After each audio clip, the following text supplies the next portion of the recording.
নমস্কার। ইনফোলিপের বাণী ও কথা পর্বে সকলকে স্বাগত। আজ দিনটি সমাপ্ত করব মায়ের একটি ঘটনার মধ্যে দিয়ে।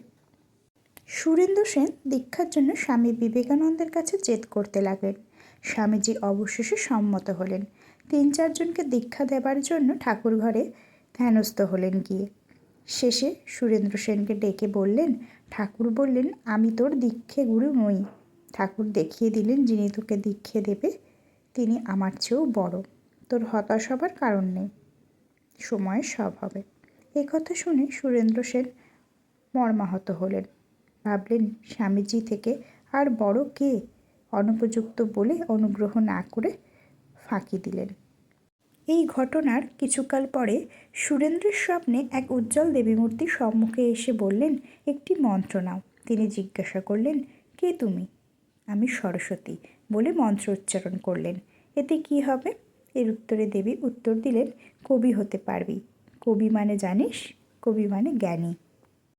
এর বহু বছর পরের ঘটনা। দীক্ষার জন্য সুরেন্দ্র সেন শ্রীমা সারদা দেবীর কাছে উপস্থিত। দীক্ষার সময় মা তার ডান হাত সুরেন্দ্র সেনের মস্তকে এবং বাঁ হাত চিবুকে রেখে মন্ত্রদান করলেন।